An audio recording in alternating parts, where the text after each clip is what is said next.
I'm so pleased to have everybody here today. I should point out that this is a collaboration between not only our center, but the Engineering Innovation Institute, and we have with us our representative Dave Whitney in the back of the room who's here, and a number of students from engineering, and we also have students from journalism, as journalism is the third leg of the stool in this triumvirate. So we're pleased to have each and every one of you here today. What a great opportunity to get a multidisciplinary group together. I'm not going to stay on the stage too long. At this point, I'd like to turn it over to Mitchell Habib from Nielsen.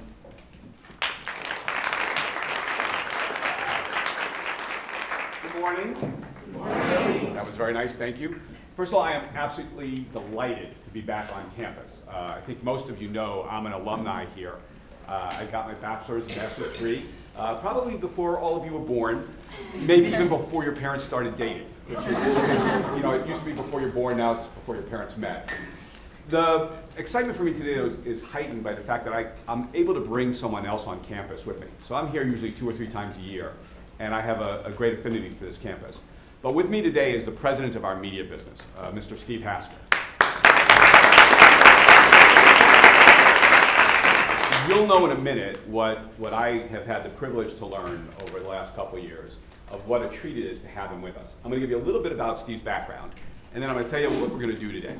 Steve was one of the youngest partners ever at McKinsey. He led their media practice on a global basis. When you'll hear him, he has a very interesting accent. No, he's not English, he's Australian. Okay? Steve, don't get too confused. Please, don't get too confused. He gets very angry. Steve joined Nielsen because he saw some of the wonderful things we've been doing over the last 4 or 5 years, and he knew he could have an impact on an industry basis. And neither Steve nor we have been disappointed. So over the next, call it 20, 25 minutes, Steve is going to stand in front of you and share some of his thoughts about the emerging trends and what's happening in the media business around the world. Very important. Now, you all get a lot of people to come and talk with you. Now, some talk at you, some talk with you. Our hope is that this becomes a talk with you. Now, if I was sitting in your chairs, I was sitting in their chairs. Wait, okay. I would say, when I see these kind of presentations, you know, it's really interesting that you're going to tell me about what's important to you, what's important in your business, what you think is important in the marketplace, but really what's in it for me. What is what you're telling me going to affect my career, my family, and my generation? And I promise you, if you put that lens on it, the next hour, hour and a half will have some accelerating impacts on you. Every time someone comes here to share a message with you, you've got to put a lens on it. You can either absorb it like you're absorbing a classroom and, you know, make it historical data, or you can make it active. And if you can transform it into action, make it something that helps you do something better, that's when things really get powerful. And so Steve's going to come up here, he's going to talk about an industry that's really dynamic and really changing, which means there's great opportunities for people sitting in this room. Then I'm going to get up and talk about how we manage in an environment like that, and then the two of us will come back and do Q&A. If at the end of that, you still have any patience for us at all, I have a presentation that I do that I think is sort of a gift. And if you want to do it, we'll do it, but we'll decide later. Is that okay? Yes. Verbal. You got to be verbal with it. Yes. Okay. Steve, it's all yours. Go ahead. So let me start by just very quickly introducing myself. It may help put in context a couple of the comments that I'm going to make. And I promise I will be brief. Despite my cleverly disguised accent, I am Australian. I grew up all over Australia as my parents, who were both working parents, took different jobs. My mother's a psychogeriatric counsellor, and my father was an engineer. I started my career. I went to the University of Melbourne, studied economics, and started my career as an accountant. Started with PricewaterhouseCoopers, and I was an accountant during the day, and I was a sort of semi-professional athlete, track athlete, although it's ancient history now, for many years. I then left Australia and went to study at the graduate school at Columbia. I did an MBA and an international affairs master's, although this is the first time I've been to the University of Florida campus. I've got to tell you, had I known about the University of Florida campus, I may well have studied here. Quite spectacular. Anyway, so I had 3 years at Columbia, and I then joined a company called McKinsey. McKinsey, the consulting firm, and I was there for 13 years, and as Mitchell said, ended up leading most of the global media work firstly, and secondly, much of their work on the topic of innovation. So I was the media guy and I was the innovation guy, and it was a lot of fun. But there was a very clear reason for me to join Nielsen, and one of the reasons was the caliber of the team, including Mitchell and our chairman Dave Calhoun, and the other was I really felt that the world was heading in a direction that favored Nielsen. And if you think about your own careers, I'd encourage you to think about where the tailwinds are rather than the headwinds. So if you're interested in the media business, for example, think hard before you go work for a newspaper or a magazine. Right? If you love newspapers, if that's truly what you love, then go work in the newspaper business. But if you're a little bit ambivalent, go into digital media, not print media. Right? Think hard before you go to Hollywood. There are some real headwinds in a number of media businesses, and there are some real tailwinds in other ones. So what was it that I saw? Well, I studied, in the media business, I saw a transformation during my 13 years. When I first started working in the media business, what I observed was a pretty simple phenomenon, and that was no matter how much good advice MBAs, like many of you in the room, like myself, no matter how much good advice we gave to the heads of the Hollywood studios, the heads of the TV networks, the heads of publishing houses, newspapers, magazines, they really would look up at us and say, okay, Steve, I get it that you want us to cut costs, or I get it that you want us to be more innovative, or I get it that you want us to go into India and China and Turkey and Russia and Brazil, but really what I need is another hit. If I make another hit, if I can come up with another Titanic or another Pirates of the Caribbean or another Lord of the Rings, I'll be fine, and I'm not going to need to do that stuff. Very hard to argue with that, right? Very hard to argue with that. That is what drives the media business.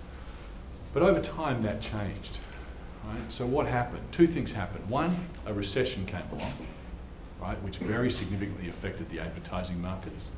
And the second thing that happened is you guys came along, right? And instead of sitting for many, many hours just watching the TV every night, right? And instead of going to the movies and paying at the box office and subscribing to magazines, you guys said, no, to hell with that.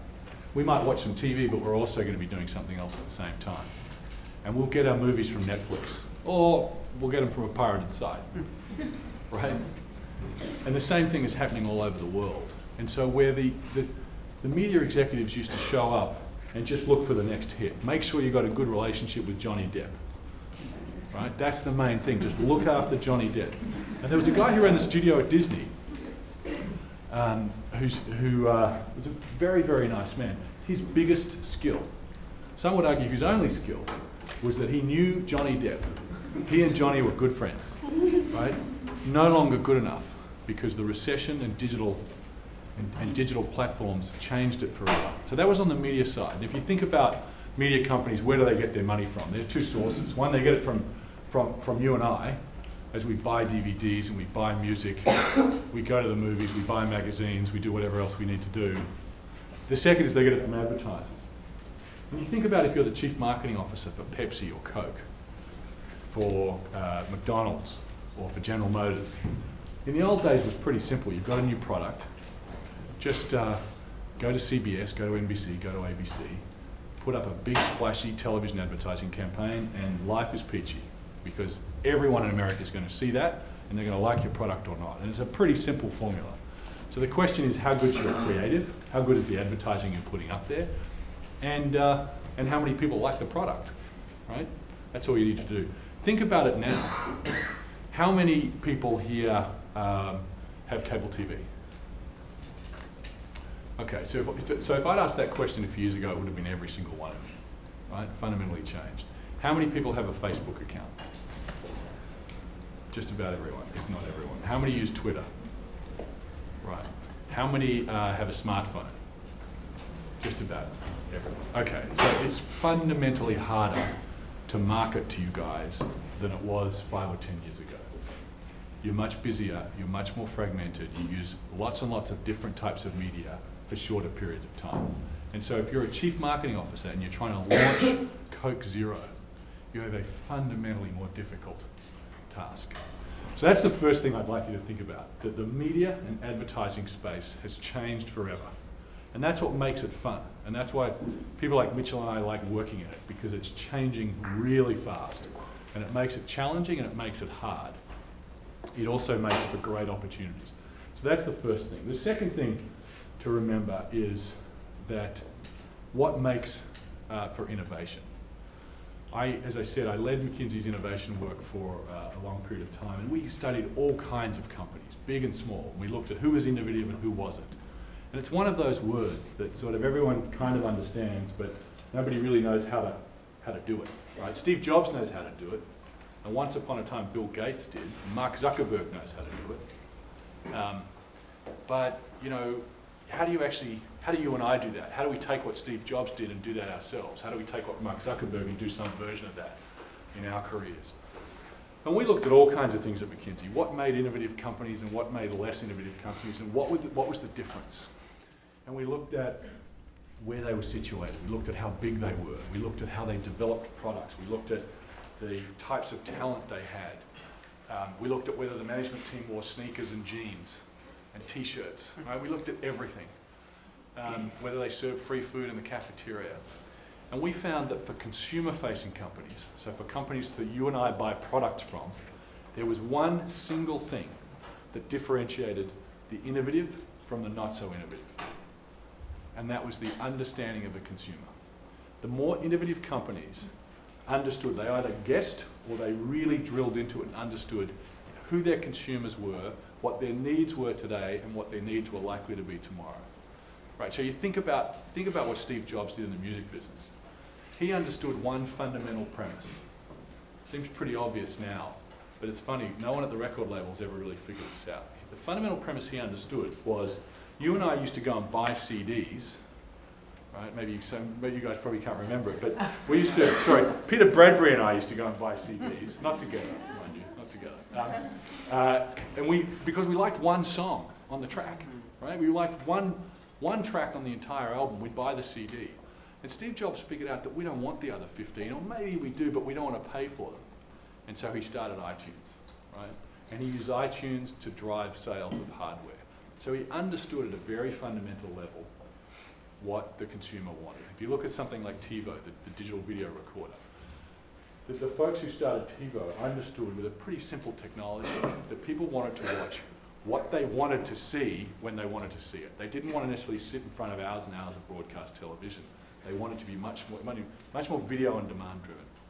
And if you go to most of the major innovations, you'll see one or more people within those companies who truly understood what the consumer does. So Mitchell will talk in a minute about what Nielsen does and why we're uniquely positioned to understand the consumer. But the premise is that we measure everything that a consumer watches and what a consumer buys. Right? And you think about what you watch on TV, what you see on a PC, what you see on a tablet, what you see on mobile, we measure that. And we also measure comprehensively in 100 countries sales of consumer packaged goods. So we understand that relationship, and we think we understand the consumer at a deep level. So as I looked at the media business and the advertising business, and I said there's a massive challenge here for the heads of the media businesses and the heads of advertising businesses. And then I looked at Nielsen and I said, Nielsen have the answer to this challenge. That has to be the exciting place to be. So 2 years ago I joined Nielsen. So I'd like to talk for a couple of minutes about three trends. I've alluded to them, but three big fundamental trends that are changing the media business, which is the business in which I've operated for many years, and the advertising business in very fundamental ways. The first is social media, which all of you will be very, very familiar with. The second is multi-platform, multitasking, multi-platform behavior, so viewing more than one screen at once.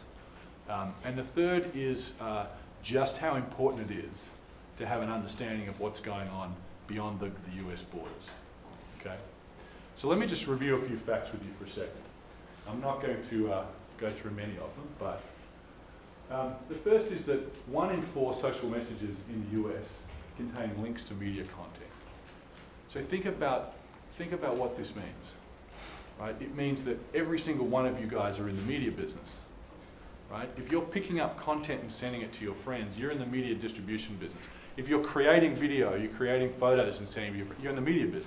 That's fundamentally different than 5 or 10 years ago, and that presents opportunities for marketers, to figure out ways to get to you and your friends and market the products, and massive challenges for media companies, right, other than Facebook, right, who are in this business. If you think about when I grew up in Australia, when we played Australian rules football, nobody videoed that game. I was much more interested in watching the professional game on Saturday afternoon on TV than I was watching me and my friends play, because we had no means to see it. Now, I would argue that teenagers are much more interested in watching themselves shoot a three-pointer than they are watching LeBron James. User-generated content has taken over. It's a very, very different phenomenon, and it's a challenge for media executives who are my age and older, and advertising CMOs, chief marketing officers, who are my age and older. Okay,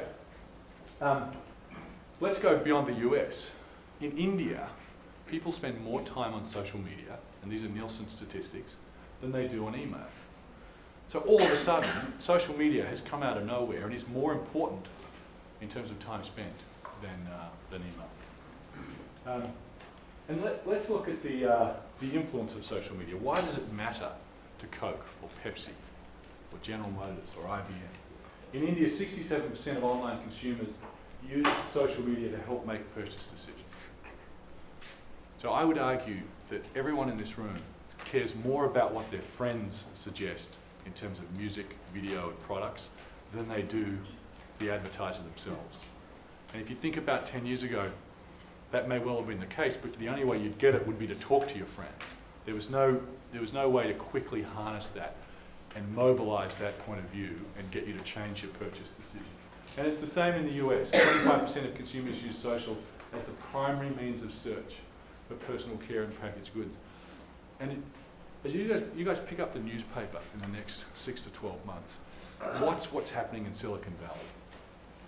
Watch what's happening in Silicon Valley. I was lucky enough to be at the Facebook F8 developer conference last week, where Mark Zuckerberg stood up and talked about the new changes to the Facebook service. I'm sure some of you have seen those. The timeline and the open graph and the idea of sharing your preferences in music and tapping into Spotify and Netflix and other services. It's a big deal. But watch the battle that's coming, because Facebook are going to war with Google because of this. Right, Google, think about the folks at Google. They came across this brilliant search algorithm. They put it on a nice white screen and everyone started to use it. They have owned search. And that, as a mousetrap for advertisers, is brilliant.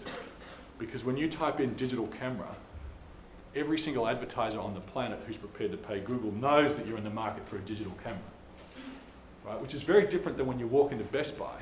Because you walk into Best Buy and you're in the market for a digital camera, someone comes up and says, "Hello sir, can I help you?" You may or may not tell them you're in the market for a digital camera. You may just sort of wander around and then wander out. But when you type that in the search bar, they know what you want to do.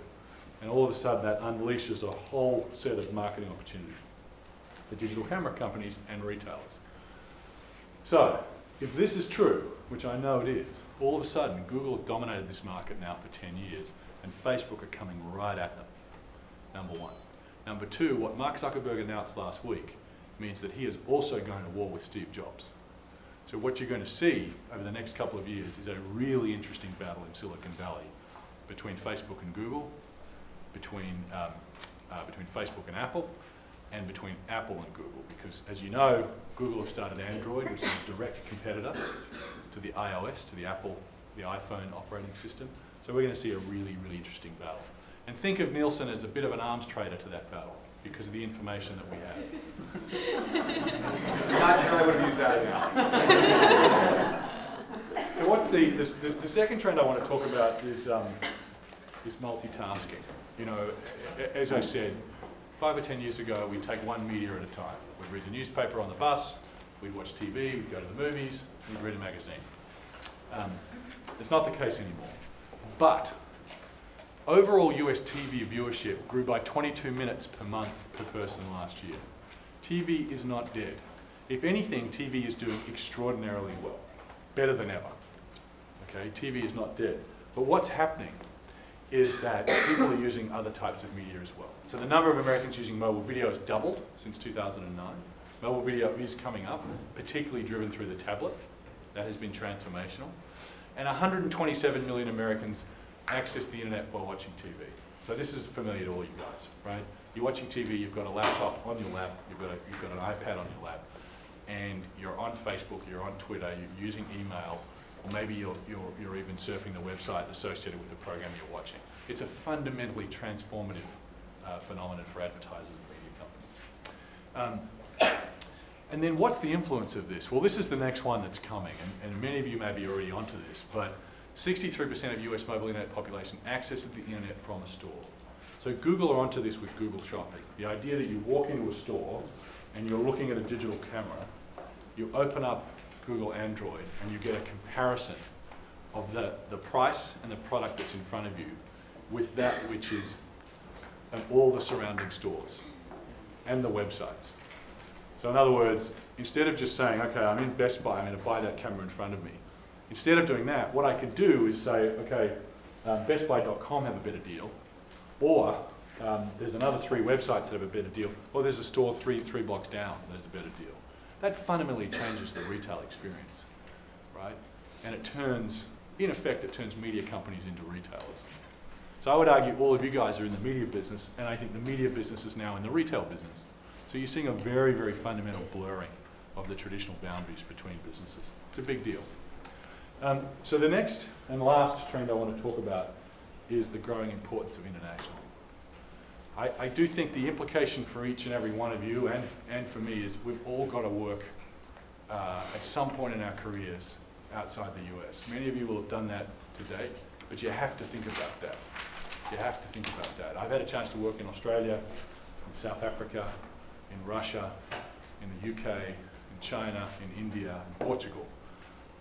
The US happens to be my favorite place, but it is important. You don't have to work in all those places, but it is important at some point in your career you look for an opportunity to go and work internationally. It's really important because that's where the growth is coming from, firstly, and secondly, that's where the innovation is coming from. You're going to see more and more Chinese companies buying big, well-known US businesses. You're going to see more Indian companies buying big multinationals. Those of you who follow the automotive sector will have seen Tata buy Jaguar Land Rover. Jaguar Land Rover, I mean, this is a UK institution. Tata, biggest industrial in India, bought it up and are doing a great job with it. Right? You will have seen Lenovo buy the old IBM laptop and PC business. We'll see more and more of that. The next one will be to the extent that the regulators allow, will be banks and mining companies, right? There is tremendous innovation and financial muscle coming out of India and China, and soon Brazil. The second biggest iron ore company is a company called Vale. They will start to roll up iron ore providers in the next couple of years. So it is really important that we all get an understanding of what's going on. Don't be afraid of it and get immersed in it. Over the coming decade, BRIC and Next 11, so BRIC being the Brazil, Russia, India, China, Next 11 being the next 11 developing countries, could account for 60% of global GDP growth, right? The big asset that the US has, I think, vis-a-vis Europe, is immigration, right? Immigration. The US has a very, very healthy pipeline of immigration which fuels the economy, keeps the average age in a workforce young, right? Means that we can all pay the pension obligations that have accrued over many years. That is not the case in Europe. That is not the case in Europe. There is some immigration in Europe, but it's not nearly enough to pay for the pension obligations. So you think about the age of the population in India and the age of the population in Africa and Latin America. This is where the growth is going to come from. This is where a lot of the innovation and drive is going to come from. In the US, almost 60% of the population growth came from Hispanics. So talk to any chief marketing officer who's trying to promote their product. Bea Perez, who's the CMO of Coke. All Bea talks about is the Hispanic market. She's trying to figure out how to get the Hispanic market in the US, whether it's acculturated or not, to drink more Coca-Cola.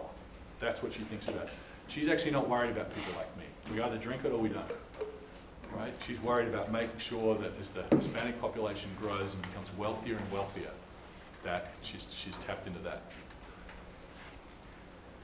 Okay, so that's my 3 trends. As a result of my time at McKinsey and my time at Nielsen, what we're seeing is tremendous growth in social media, and it's all pervasive, right? It's changing everything we do and every way in which products are marketed and every way in which video and audio media are distributed.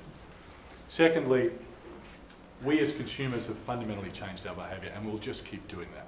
There'll be more and more multitasking, more and more fragmentation of the media landscape. And then last but not least, keep your eye on what's going on internationally, because it is a University of Florida story, it is a Florida story, it is a US story, but increasingly it's a global story and a developing market story.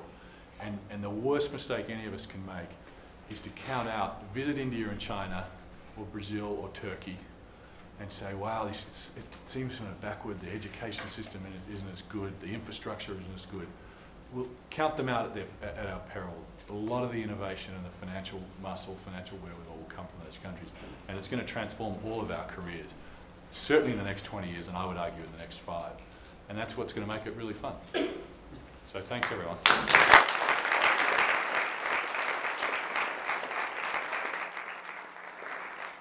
Okay, so if I was sitting here in the audience and I heard what Steve, have a great time in class, what Steve just described, why don't I take a moment? Steve, they liked you better than they liked me. I came up and everybody's leaving. What Steve just described, from my perspective, if I was sitting in your chairs, is a wealth of opportunity. Some really key trends, and as you begin your job search, and you begin to think about what it is that you want to do with your careers, again, I love that phrase he said, look for markets where there are tailwinds and not headwinds, right? That's a really important thing, because that first job, if you go into that first job and it's a place where a lot of opportunity is exploding, the opportunity for you to do more and accelerate your career growth, by definition, is there. If it's a place that's contracting, you'll be competing against people with a heck of a lot more experience and seniority with you in a decreasing pie. And those places tend not to lift their heads up and recognize the great talent and capability you bring. So really put that as part of what you do to judge the company. Now I'm going to go relatively quickly, but I want it to be very interactive. So I'm going to stop the charts. You can yell questions. At the end, Steve and I again will do whatever Q&A you want. And then if you want, we're going to talk a little bit about managing your careers. Okay? Let's show that first video. Steve covered a lot of my material.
Now, I'm a little bit, there's no filter between my brain and my mouth, so sometimes I get myself in trouble, which is why I don't love being videotaped. A lot of people see a video like that or hear what Steve had to say earlier, and they get afraid. They get afraid. They think, oh my God, the US is falling behind. Now, I'm not sure what people of, and I don't want to call you young, but earlier career people like yourselves think about it. People who are in their mid-30s, 40s, and 50s, some of those people are afraid by this. And what I want to tell you is don't be afraid. That is an incredible opportunity for you. The worst possible thing that could happen to anybody sitting in one of your chairs is that doesn't happen. If that doesn't happen, the world stagnates, right? Steve talked about Europe not having immigration. Think about Japan. Japan's aging at a rate that and they have very terribly restrictive immigration laws. No one's going to be there to help, right? That country is aging, right? The last one is going to have to wheel everybody else around. And I picked on you for arms dealer, right? So if I'm sitting in your chair, this is the most exciting moment in history. And you have everything to look in front of you. So when you see that, I hope you don't get afraid by that. You know, people talk about the GDP of China exceeding the GDP of the US. Have you heard that? Yes? Yes. You've got to talk with me because otherwise I don't start. When is that supposed to happen? Does anybody know? Guess, you can't be wrong, because nobody really knows. The next 10 to 15 years, right? See? Felt right? But here, now let's think about that. How many people are in China? I'm going to put you on the spot. You're never supposed to do this. It's called a directed question, right? You take some poor individual and you say, you ask them a question. So I'm giving you a little time. How many people live in China, approximately? About a billion. More than that. Yeah, about a billion. Billion, 2, billion, 3. Perfect. Hi, Laura. Yeah, you covered that one, didn't I? How many people live in the United States? Dr. Coffey, how many people live in the United States? About 310 million. Right. So who here took more than the introduction to math? Anybody here took more than the introduction to math? Okay, we're doing math together. How many times does 300 million go to about a 1.3 billion? You're Brother, you're a smart guy. How many is here? 4. 4. Peter, what do you do? I work in the organization. Steve works in the media, and I manage our relationship with CBS. Very cool. Anyway, 4 times. So if the GDP of China equaled the US GDP, that means per capita value would be what? If it's 4 times greater at this side of the equation, it's 25%, right? So which number do I care about? The macro level GDP number, which says as a country that has 4 times my population, their total GDP is equivalent to mine or bigger. Or do I care about the per capita? Dr. Coffey, which do you care about? Because I got afraid now, I don't know that I want to pick on students anymore. I'm going to look at what their individual buying power is. That's right. So in order for China's GDP to really make you feel like you've turned into the second-class citizen, their GDP's got to be 4 times greater than yours. And that's not going to happen in 10 or 15 years, right? So you're still going to have a really wonderful lifestyle, right? You're not going to have to worry about your lifestyle. So let's take a look at some slides. Kathy, we could change for me? Yeah. Perfect. That was our attempt at being an alligator. Yeah, we don't have to do this. We're just going to go forward. They're going to trust us. You want to keep going? Yeah, the heck with it. Perfect. Steve did this. Actually, Steve did this slide for me, but that's okay. What does Nielsen do? Why do we have a business? What makes us relevant to our customers? First of all, I'm going to quote one of our former innovators in Nielsen, Jack Brown. Jack was just last night celebrated as one of the businessmen of the year in the greater Cincinnati area. That may not mean much to you, but to us it's a big deal. Jack taught me something about business in the very first week I met him. I had joined Nielsen as a senior executive, and he had actually retired, but he still holds an office with us and comes into the office. And Jack put his finger in my chest, literally, right? It's not a visual. He poked me. And people who know me, I don't like being poked. But he poked me, and he said, listen, I want you to understand how important this business is to me. And I want you to understand, he kept poking me, by the way. I want you to understand what your job is. And here I'm thinking to myself, I know what my job is. You know, I work for Dave Calhoun. He told me what my job is. Your job is to make our customers more profitable. Our customers come and bring us money. They give us money in the hopes that they make more money from it.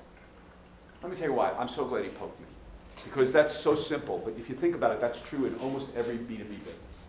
In every B2B business, the reason one business goes to another is because they believe by engaging with that business, they're going to make their business better. And so how do we do it? Well, we tell people what consumers buy. We tell them what they buy. Now that seems pretty simple. because you shop here at Publix. How many of you have shopped at Publix? Right? When you go to Publix, may I touch your stuff? Yes. Look how good I'm being. I'm being politically correct. There was a UPC code on this, right? And this got scanned over the little thingy, and it went into that big Ethernet thing, and all of a sudden there was a record of this purchase. And they send us a tape, right? Not a virtual tape, but a virtual tape, right? We get all of their point of sales data. And I know in the United States what people buy. But is that the way things are sold around the world? Who's been outside the United States? Who's been to Southeast Asia? Anybody been to Southeast Asia? When you went to Southeast Asia, how many UPC codes did you encounter, and how many scanners did you encounter? Not many. So at the end of the day, when we go and collect this data for our customers in 100 countries, 70% of it is called traditional trade, where people literally have to walk into the store. I have 20,000 people that work for me that do nothing but go into stores and count stuff. So in my total population that work for me, I have 42,000 people that work for me around the world. Half of them, literally half of them, walk into a store, say hello to the shopkeeper, hi, nice to meet you. Is it okay if I come in and count the stuff's on your products on your shelf? No, you don't say that. You say, no way, what are you doing? In which case, then I either reach in my pocket and I hand you money, or like I do in some places in Asia, I give you 6 tea bags. And by the way, I started out by giving you only 2 tea bags. If you say no, 3 tea bags, 4 tea bags, until you let me come in. But you let me come into that store, and I go in and I count it, and I record. Now, why is that important? Because otherwise, that Coke CMO or a Procter & Gamble CMO is blind to what's happening with their products in these markets. So it's really important what we do. And that's the buy side of our business. Now, the watch side is similar, right? It's what are people watching? What media is affecting their behavior, right? And we do that in 29 different countries, not 129.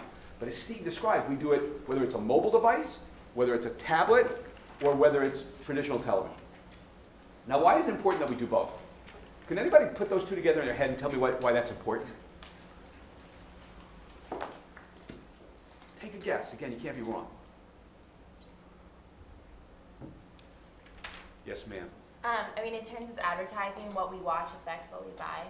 So if I can tell people this is what they watched and this is what they bought, I can put those two measures together, right? Very effective. There's no other company in the world that can do that. And that's one of the special things about Nielsen, is because we have that information about what you buy and what you watch, we can help advertisers understand what's influencing consumer behavior. And if we can draw a straight line, return on investment, we can influence where they make their investments. Let's go to the next one. Our customers, really cool. Our customers are some of the most recognized brands in the world, not in North America, in the world. I'm gonna highlight some that you may not know. Reckitt Benckiser. Who knows Reckitt Benckiser? You all do. Who's heard of Listerine? Reckitt Benckiser, a British company, a UK company, excuse me. Listerine. Who knows Unilever? Right? Hellmann's mayonnaise. Right? You know Walmart, you know Procter. On the right side, again, all the watch clients. These are clients that have been with us, many of them almost 100 years. Arthur C. Nielsen, who is the founder of our company, invented or created the market measure. I just went totally blank. How cool is that? Market share. No, I know. We just totally went away.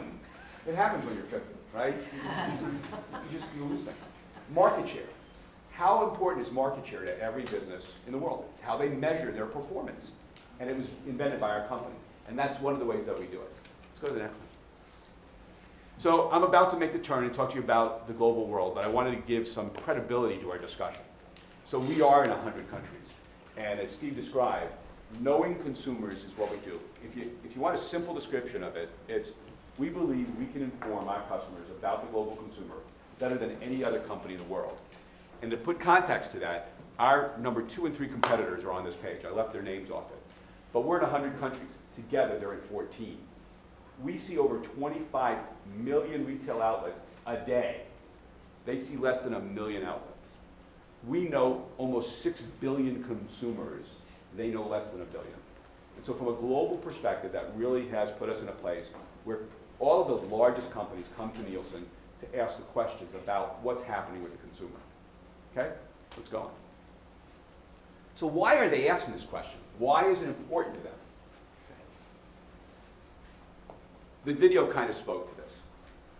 both the population and the spending power is moving into the emerging world. The chart on the left tells you what the numbers are around the spending power and the population, and it does it by year. But the chart on the right is the one that's really interesting to me. If you look at that chart, it describes the transition between the developed world and the developing world.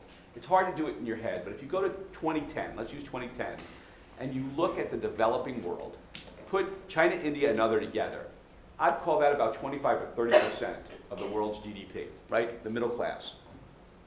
Now, if you move to the right, you'll see how China and India and other begin to be the dominant middle class, right? And the EU, US, and Japan are becoming a smaller percentage. Does that mean the standard of living in the US, EU, and Japan is necessarily going down? No, it's a question of math, right? There are 300 million people in this country. Yes? No? Do you see the emergence of Asia or the emergence of India as a threat to you? Yes or no? Say it out loud. I want to hear it. No. Yes. Somebody said yes. Who said yes? Help me understand. Because the business opportunities are there and growth will be really fast. And so eventually we come to here because all the things that follow the opportunities. But if it doesn't come right away, then it will eventually come. I don't know, this is a far-fetched idea. Maybe the domestic market is much better there. Yeah, I don't want to get into the debate on why it's growing faster there. Again, it's growing faster there because if you have $1, although let's make you have more. If you have $10 and I have $1 and I'm growing at 20%, how much more money do I have? Thank you very much. It's great to be a Florida Gator. Come on. You have $1 and you're growing at 20%, that's 20 cents. If you have $10 and you're growing 10%, how much more did you get? Thank you very much. So growth rates are sometimes a little bit skewed, right? Because we do percentages. And so my comment to you again is, and I really appreciate your answer, by the way, because I don't think everybody else was being honest. I think there are some people who are afraid. Because they read about outsourcing, they read about the flat world, et cetera, et cetera. And there's two ways to play that. One way to play it is to be defensive and reflective away from it. And another way is to figure out how you get on that train. How do you make it a tailwind for you? Because nothing's going to change it, right? There is nothing that's going to change the fact that there are 1.3 billion people in China and their economy is going from an agrarian state to a much more modern state, right? It's happening. It's happening in India as well. And so the question is, where do you find a place where you can help capitalize on that? And that's why businesses in the U.S. are excited about it. Outsourcing is a way of stabilizing costs around the world in terms of competitiveness.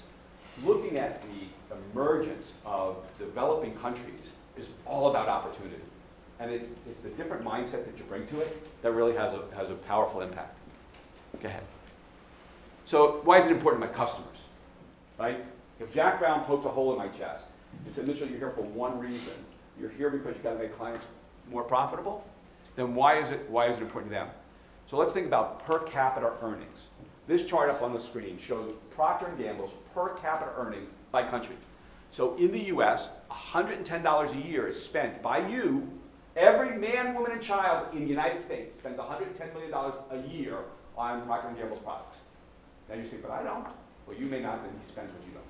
But in total, per capita spending 110. Now, if you look at that chart, China and India together, they spend about $3.60. Now, here's a really cool thing about Procter & Gamble. They're not trying to take China and India and make them spend like the United States. That's not their target. They want to make China and India spend like Mexico. Just look at Mexico on this chart. No, I wasn't ready, but that's okay. We were off on our time. Mexico spends $20 a year per person. Now, when you go to your classes, does anybody compare the economies of India and China with Mexico? But seriously, right? India and China, fast-growing economies. When you talk about Mexico, you're not talking about a fast-growing economy. And yet Procter & Gamble, and you've already seen the punchline, right, doesn't want to take their per capita earnings in India and China to the US, because that's unrealistic in a short time frame. But boy, it's pretty darn realistic to get to Mexico. And so again, if they do that, that's worth $40 billion to them in additional sales. the emerging market important to Procter & Gamble? You know, Steve made a very, you know, it was almost a trite comment, but it was so true. Coke does not care about whether he buys their product anymore. Why? It's a mature market. He's a mature consumer. Steve's already made his choice. He likes what he likes, right? By the way, most of you have already made your choices on brands. Now, as you earn more money, as you become more affluent, those brands may change, right? What's that? If I could have gotten a joke, it would have been great. What's a really cheap beer? Natty. Natty. See, I was going to do beer as a joke, but it's been so long I don't remember. You'll move up the scale and you won't drink Natty anymore, right? You know, we just found that, it's a terrible thing to admit, our youngest daughter was stealing out of our liquor cabinet, right? And she was, well, you never did it, right? She was stealing out of our liquor cabinet. And what really turned us off is she was stealing vodka that was really, really expensive, and I know what they're using that vodka for, right? They're pouring it in fruit juice, right? You could buy vodka for terrible. Then next. We just found out, so what else I think? So what is Nielsen doing about it? Nielsen has a program called Reach and Read. Reach and Read meaning we're going to understand more, and we're going to understand it better in Africa, China, and India. And we've made the decision to go to Africa, China, and India because there are 4.6 billion people there. Another question, how many people on the planet? By the way, if you go to an interview at McKinsey, or if you go to an interview at Boston Consulting Group, or any of these places, they put you through these case studies. And you better know all these facts, because these are common pieces of data they expect you to know. Because they give you questions like, how long would it take for da-da-da-da-da-da? If you don't know that there are 6 billion people approximately on the planet, it's tough to do the math, right? Steve, isn't that what you did to those poor kids? Absolutely. Well, the reason we're going to Africa, China, and India is because there's 4.6 billion consumers, but more importantly, because that's where the middle class is going to live. And so, don't get confused. India's middle class is going to exceed the total population of the United States in less than a decade. In less than a decade. And again, that's not a bad thing. That's a good thing. Next. So how do companies succeed in emerging markets? What do you do? Is it the same thing you do here in the developed world? What do you think? No. Why? I don't think the same things would be applicable over there. They're not, but why?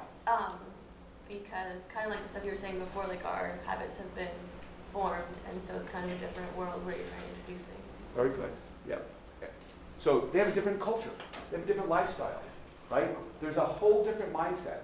And the challenge for Western companies is as they move into the developing world, it's hard not, all right, everybody here, for the next 30 seconds, don't think about Florida, Alabama. Whatever you do, don't think about Florida, Alabama. It's hard, because you've been thinking about Florida, Alabama for the whole week, right? Not all of you. I can tell you don't really care about Florida, Alabama. You couldn't care less if they won or lost. You hated the fact that there's traffic during the evening. You do. Sorry, I'm one of those people that come up. I actually like it. That's a separate subject.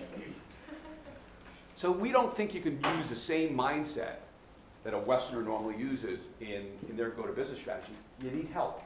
And part of our values as a company are open, simple, and integrated. Open to ideas from wherever they come.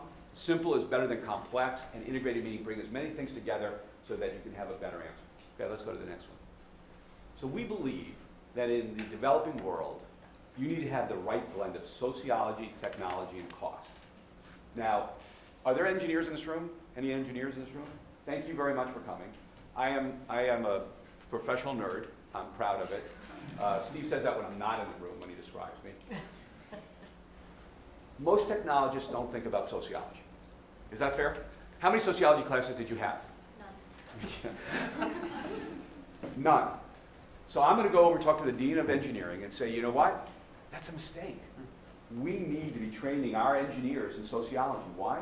Because the application of technology without understanding the behaviors of the cultures that are going to be impacted is white power stuff. Meaning a bunch of smart people went in a room and they thought they were smarter than the world. And do you know why there's only one Steve Jobs? And do you know why there's only one Mark Zuckerberg? Mark Zuckerberg. Why is it? It's not that other people aren't trying. It's that it's really hard. Because if you think about innovation, it comes on a scale, right? It's a continuum. Do you accept that? You did because I told you, right? On the left side of that scale is creativity. Do you consider yourself creative? Do you still consider yourself creative? Not completely. I mean, it depends on how you define it. Okay. Okay, so let's define it. Creative is bringing a different solution than was used before. It's that simple. Doing it a different way that's been done before. Are you creative?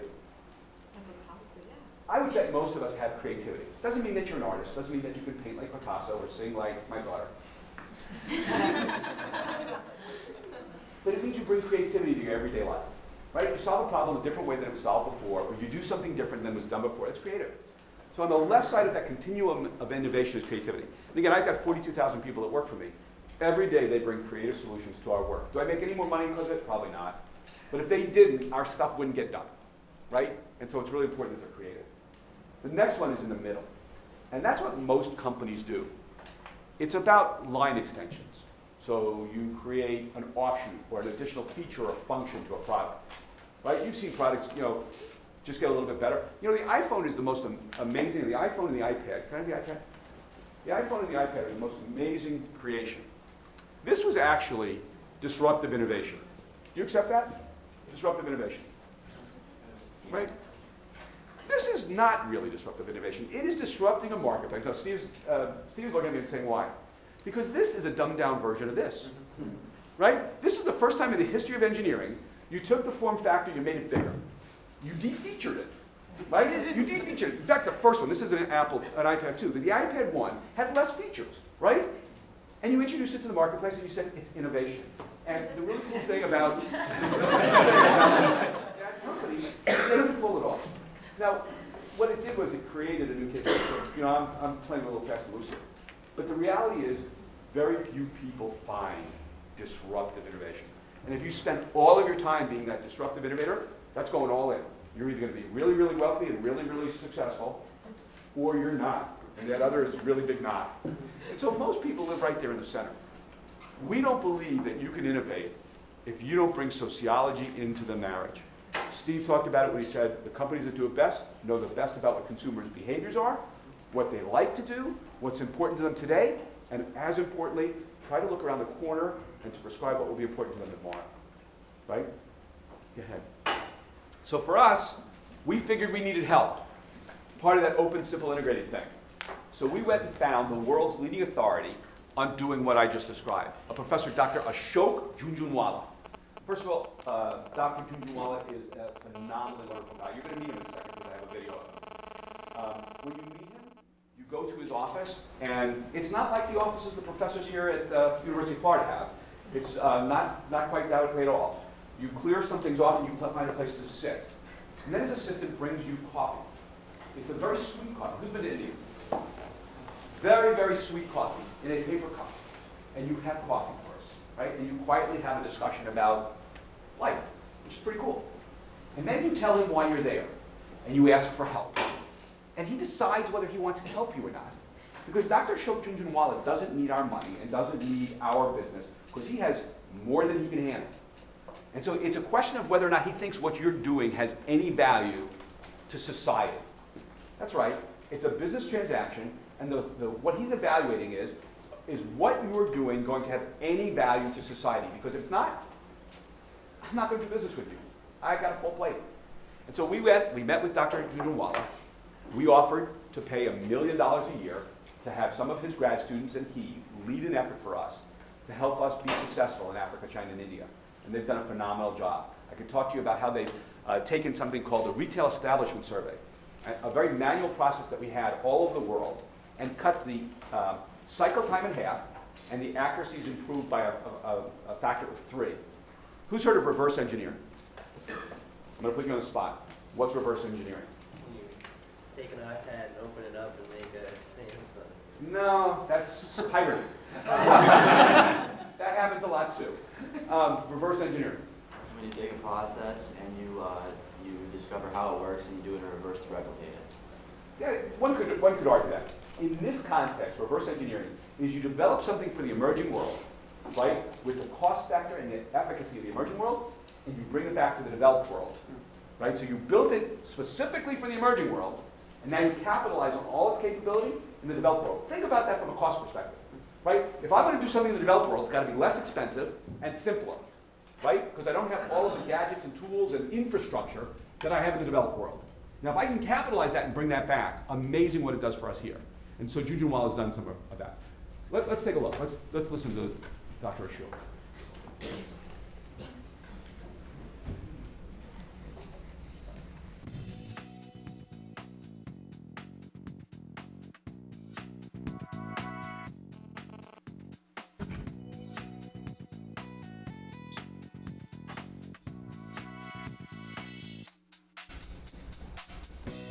India is growing very, very rapidly, almost 9% to 10% today. When we are able to get different kind of people, different talent together, we are able to make a difference. We see problem solving being done in a very, very innovative manner. To really expand to the rural India, to the rural areas of all the emerging world, it will require solutions which are much lower cost and are much better in terms of measurement of behavior. Take a simple ATM machine.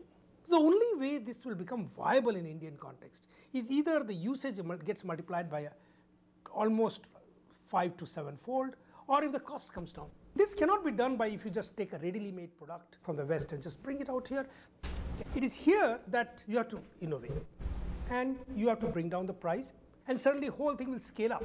You will see 50,000, 100,000 of those machines being installed. You have a product which is less expensive and in many ways superior to a product which actually came from the West. All right, let's go to the next slide. Who knows what an ATM costs in the United States? That's Dr. J, because we don't like writing out Junjunwala. Who knows what an ATM costs in the West? You got to figure out by now it's okay to be wrong. So somebody take a shot. $40,000. No. High. That's high. 15s. Okay? Somewhere around $15,000. So I want you to now think about a rural village in India, right? So a rural village in India, $15,000 piece of equipment that requires electricity, an internet connection, yada, yada, yada. Is that a likely solution for an ATM in India?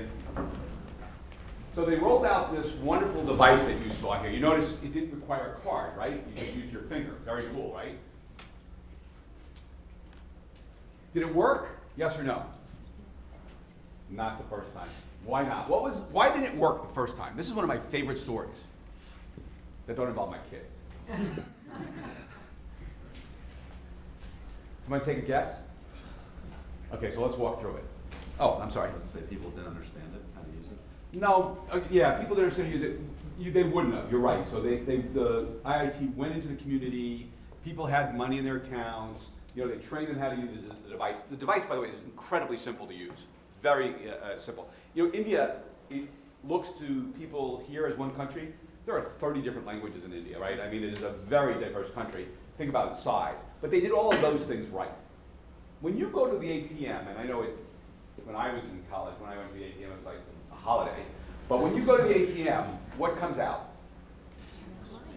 Money, okay, good. A little more specific. When you get that crisp $20 bill, what? I gave you a hint. New bills.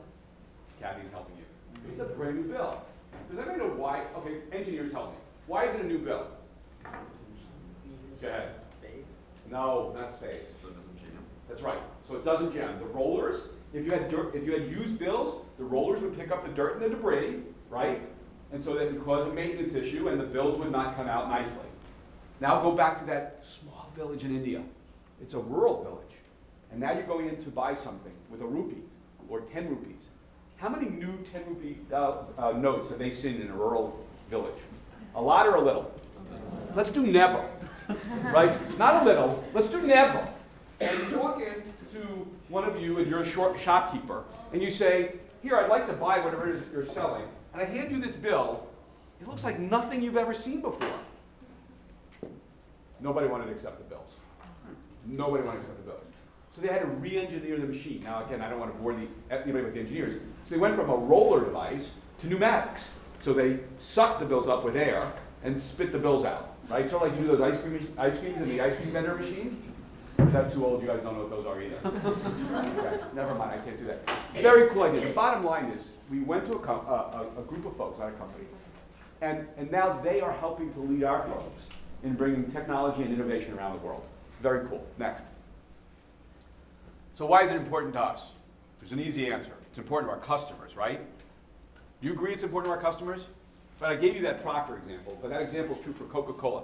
Coke is the heaviest, one of our companies in Africa. Africa is a hugely important market to them. I would argue that Coke is probably the most global of our companies. So, innovate or die. Innovating in the developing world is one part of it, but I will tell you every company's lifeblood is innovation. Because in order to maintain relevance, meaning the importance to your client base, you better be innovating. Why? Their demands are changing, the competitive market is changing, and you have to be at that or ahead of that. Otherwise, you're not going to maintain relevance. How do you know when you're not relevant? Does somebody knock on your door? Excuse me, ma'am. What's your name? Grace. Grace, you're no longer relevant. Does that happen? Sometimes. Yeah, sometimes. But not too great. Peter, how would you know if CBS decided you were not relevant? Business potential. So your volume would go down. What's another thing that goes down? Not necessarily as quickly as volume, it goes down first. Price, right? Price. So price goes down, and then volume goes down, and that's like the death spiral, right? When people pay you less or will not pay you as much, they're telling you you're not as important. You become, here's the ugliest word in the business dictionary, commoditized, right? You should shudder if you hear that word. And by the way, you should think about careers that are being commoditized, right? Because I want to keep bringing this back to you. You never want to be in a career where the delivery of the service you're providing is commoditized. Because being a commodity is really bad. You can't demand price, you can't demand value, and there's certainly no protection in it, right? And so innovation, by the way, that works for you as an individual as well. Continuous learning, improving your skills, improving what you have to offer, keeps you relevant. Well, it keeps our business relevant as well. Go ahead, thank you. I'm going to give you my favorite story about a company that failed to stay relevant. Who's heard of Sony? Thank God, otherwise this doesn't work. Who's heard, again, you guys, I can't do this with an audience this early career. Who knows what this is? Say it out loud. Walkman. Who here has owned a Walkman? Say yes. Yes. Now I'm shocked. I'm really shocked. What? You're not that old yet. Excuse me? You're not that old yet. Yeah. You're still young. Yeah. Their parents. Yeah. Thank you, because I don't believe right. So, you know, what was the Walkman good for? Why did the Walkman get invited? Portability. That's right. Does anybody know how it was invented? I love this story. Okay, you guys are going to get bored. I got a lot of stories. An engineer with Sony was flying back from Narita, which is the airport in Tokyo, to New York on a regular basis. And he did not like Air Nippon's entertainment system. He wanted his own music. So he walked into the lab, and they had a cassette player. He said, hey, listen, do me a favor. Cut this down. All this stuff is extraneous. I don't need this stuff. Cut it down. Give it to me with just the batteries, the player, and a set of headphones works. Great. They did it for him. He gets on the plane, and he's listening to it. Now, you hear it. You see this. What do you say? I want one. I want one. Exactly. And Sony created mobile music. Now, I love music. I don't know about you, but in the old days, right, even before I was around, you had to go where music was played, right? Because the only way to get it. Then you had something called a controller. You guys know what a controller is? Yeah, you don't. They had these things called records. Before they were vinyl, they actually came with these metal cylinders, right? Did you believe that? Did you imagine what the sound quality was? No.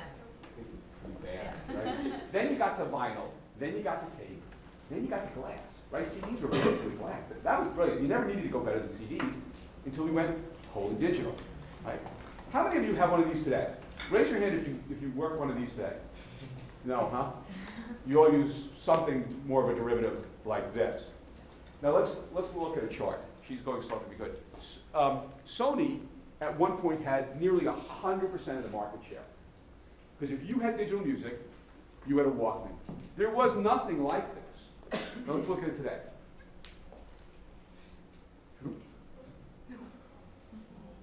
Sony Walkman is no longer around. It's been discontinued. But Mitchell, you're being unfair to Sony. They didn't have anything like digital music. They couldn't compete. Is that true? Sony didn't know anything about digital music? Say it out loud. No. Not true. Of course they knew about digital music. They had hundreds of patents around digital music. But if they had hundreds of patents around digital music, and they had nearly 84% of the market share, how is it that they're not in the market today? What happened? I'm sorry? They didn't think it was important. They didn't think it was important. They didn't innovate. They didn't innovate. Why? Are they dumb at Sony? I think of Sony as a fairly innovative company. I did, anyway. They're stubborn. They're stubborn. They're stubborn. They like their proprietary standards, right? Apple's pretty proprietary. I mean, I think Sony continued to innovate. They just didn't innovate perhaps in a way the customer could respond to as well as Apple. So it's not like they just stopped making new stuff, just Apple did a better job. Okay. The output would suggest you're completely right. But I want you to go back in time with me. It's a dark night. It is. It's raining. You hear the rain? There are 5 men. Part of the problem. There are 5 men in this room. And they're talking about whether or not to enable digital distribution of recordings. And it's a Sony executive meeting. And somebody said, can't do it. We have a treasure trove of music. What does Sony also own? They own recordings. And what will happen to the value of those recordings if we make it, oh, here it comes, easier for the consumer to choose, easier for the consumer to buy, easier for the consumer? We'll devalue those labels and those recordings that we own on the balance sheet. Now here's my most important thing I'm going to tell you today. Well, 7 most important things I'm going to say today. Anytime you're in a meeting and somebody says, I don't want to make it easy for the consumer, get up and run. Because if you don't make it easy for the consumer, someone else will. And that's what happened here. So Sony made a bad business decision. They decided they were going to be able to protect their music library by not making it easy for the consumer.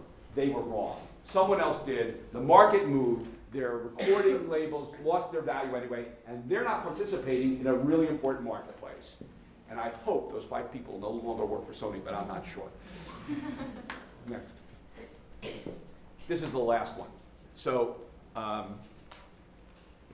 innovation just happen? Can Steve yell at me? Well, yeah, he does all the time. But can Steve yell at me and go, Mister, I need you to be more innovative? See, normally I would yell at you guys, but you would look too nice, and I don't want to say that. So Steve, that's what you're known for, right, is the yeller of the 2 of us? Steve comes into a conference room, totally disruptive, yells at everybody, start innovating. Let's play a game. The people on the left, you've got 30 minutes. I want you to innovate something that's going to make the iPad insignificant. You people keep working. How successful would that strategy be? You think it would be successful? Yes, no? No. Why? Why? You can't force creativity and innovation. Right. You've got to enable it. You cannot direct people to be innovative. So you've got to create what we call an innovative environment. Here's another coaching tip about your career choices. Do you want to work in a place where innovation is fostered and enabled, or do you want to work in a place where that's soon going to become irrelevant and die? So as you are being interviewed, it's very important for you to interview the interviewees and ask them about their innovation environment. Ask them how the company, right, enables innovation. By the way, they're going to love that. They're going to think, wow, what a broad thinker. Just a tip. So here's what we do. First of all, we put clients in the center. Now, everybody says they put clients in the center. Most time, they mean a bullseye. Put the bullseye on the client, how am I going to get more out of you? That's not what we mean. And the reason it's true that it's not what we mean is because we work for a guy named Dave Calhoun. By the way, it's also important who you work for. Dave, former vice chair at GE, has a high set of values, creates an environment where people understand why we are there. And so it's not that he doesn't want to make a lot of money, it doesn't that he wants us to grow our business. He just knows that in order to do that, we have to make our customers win. And so it always starts and ends with making our customers win. You want to find a business that understands who their customers are. Sometimes companies don't even know who their customers are. Who are your customers? How do I make them win? Do we talk about them winning, or do we talk about us winning? We better be talking about them winning, right? And it starts with that. Then it starts with a set of company values. The Nielsen values are easy. Open, simple, and integrated. I shared them with you before. We live those values in everything we do. We take industry, I'm not going to do details here, industry best practices. We steal shamelessly, right? And again, totally open to that. We do something called right to left thinking. It's the thought process here. We stole it, right? We no longer do research and development. We do connect and develop. We stole that from Procter & Gamble. We're delighted to steal it.